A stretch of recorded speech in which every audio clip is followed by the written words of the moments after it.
Solomon, Kane, and his crew going on a raid on one of the cities in Africa. The pirates destroy the defenders of the fortress and get to the throne room with treasures. People get into the hall with mirrors. Kane commands the pirates to move on. However, the demons from the mirrors drag the men one by one. Suddenly, large doors in the back of the hall open, and Kane goes through them. They immediately close, and the man hears screams from the other side. Kane approaches a pile of gold in the middle of the hall and sees the fallen king nearby. A black substance flies out of all the cracks, which forms into the body of the devil. He declares that he has come for Kane, and his soul now belongs to him. He swings a flaming sword at the pirate, but Kane also raises his weapon. He refuses to follow the devil and jumps out of the window. A few years pass. Kane lives as a hermit in one of the monasteries. Every night he sees nightmares and suffers from the realization of his guilt. One day, the abbot of the monastery tells Kane that he can no longer hide behind its walls and must leave. It turns out that the Lord appeared to him in a dream and ordered him to send Kane on the road.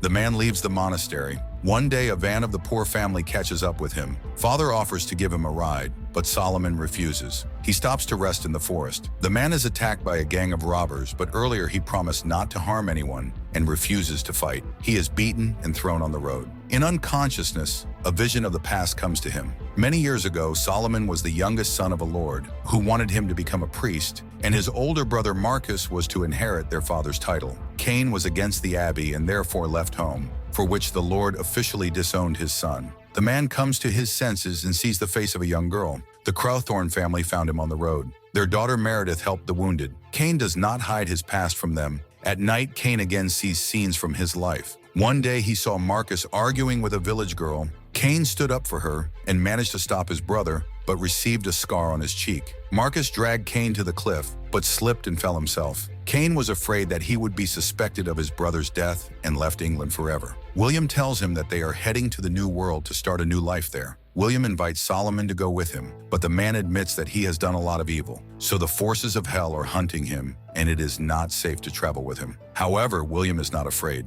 Solomon continues on his way with the Crowthornes. After a while, the travelers see burnt houses. Kane looks around and comes to the conclusion that they tried to burn a witch at this place, but she broke free and destroyed everyone. Meredith finds a girl who confirms the guesses about what happened. William offers to pray at night, but the girl refuses because of fatigue. Kane senses that something is wrong and insists on giving the girl a cross as a talisman if the witch returns. However, it turns out that the girl is the witch. She marks Meredith with a strange spot on her palm and tells Kane that the devil is still waiting for him, after which she flies into the sky. Not far from this place, an attack on a village takes place. The bandits are led by a masked horseman, whom everyone calls the Lord. He carefully watches as his henchmen grab the peasants. The bandits who attack Kane come to the same village. They are offered to become part of his lord. They agree, and the knight lays his hands on the head of the leader, and he ceases to be human. The travelers move through the forest. Solomon is worried about the dark spot on Meredith's palm, and he advises William not to light a large fire. One night, Kane wakes up and hears screams. The man goes there and sees the Lord's gang, which is driving captured peasants through the forest. He orders the boy to run to his father so that the family can be saved, but he is too late and also falls into the hands of the bandits. Kane runs up and sees that everyone has already been captured. Solomon is ready to do everything to save them, but the Lord demands that Kane fight. The man is not ready for this, after which they destroy the boy. Kane becomes furious and takes up arms. He defeats many bandits. The Lord orders to capture Meredith and leave. Kane tries to catch up with the horsemen, but to no avail. He returns to the camp and sees William's wife, the only one who managed to survive. Solomon gives William an oath that he will save Meredith. Before leaving, he notices that the fallen bandits take human form. The man rushes in the Lord's footsteps. On the road, he catches up with one of the wagons and frees the captives, but no one has seen Meredith. The man gets to the destroyed church and finds a lonely priest. He says that the black-eyed bandits are Malakh's soldiers, who is hiding in the castle. The priest is sure that the end has come.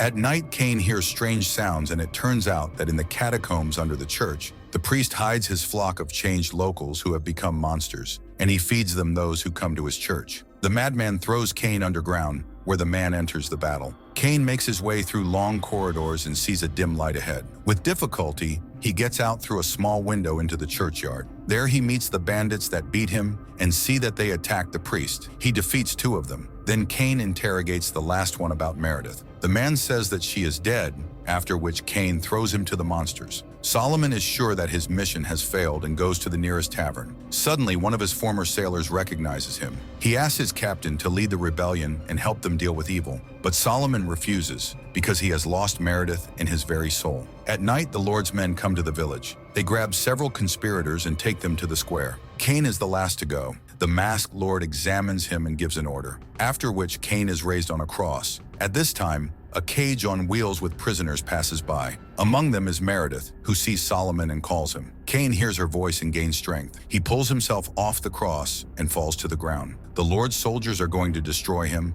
but the rebels come to the rescue and take him to their shelter. There he is treated by a healer. Kane talks about leaving, but the people suddenly resolutely declare that they will follow him, even if he does not want it. They tell him that Malakh was a healer who sold his soul to the devil for secret knowledge. Lord No Face is his loyal assistant who can take a soul with one touch, and they live in the castle of Kane's family. The man is ready to lead the resistance fighters into the enemy's lair so that no one will notice them, because he grew up there and remembers the surroundings perfectly. Kane's people penetrate right into the courtyard, where they are met by the witch who branded Meredith. But Kane destroys her with one throw of the sword, after which he has to engage in battle with the defenders of the castle. During the battle, Solomon separates from the rest and goes down to the dungeon. He searches for Meredith and releases the prisoners. In one of the cells, Kane finds an old man chained to the wall and tries to free him. Kane is surprised to recognize his father in him, who says that his older brother survived. Marcus was badly injured and fell into a coma.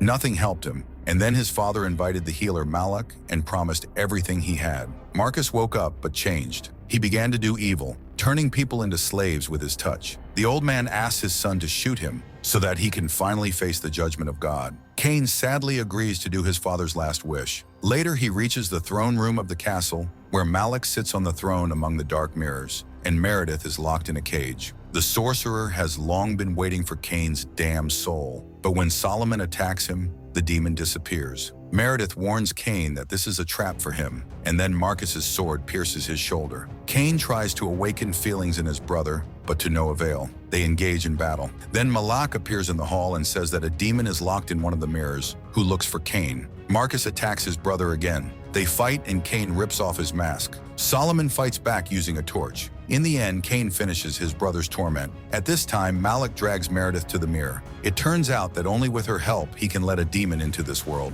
That's why the demon didn't chase Kane. Malakh performs a ritual with a mirror. Then it disperses and a huge demon comes out into the hall. He begins to hunt Solomon. At this moment, Malakh hides behind Meredith and threatens her. Kane demands to let the girl go and agrees to give his soul in exchange. Then he shoots Malakh. Malakh's demon returns through the mirror back to hell. Solomon falls unconscious on the floor. After a while, the man comes to his senses and realizes that William's prophecy has come true. He helped Meredith and saved his soul. Later, Solomon buries his father and brother on the very cliff where his path began. Evil has left England, and Meredith and Katerina Crowthorne have gone to the New World, as William wanted. Kane makes a new oath that he will use his experience and knowledge to fight the dark forces, because this is his destiny.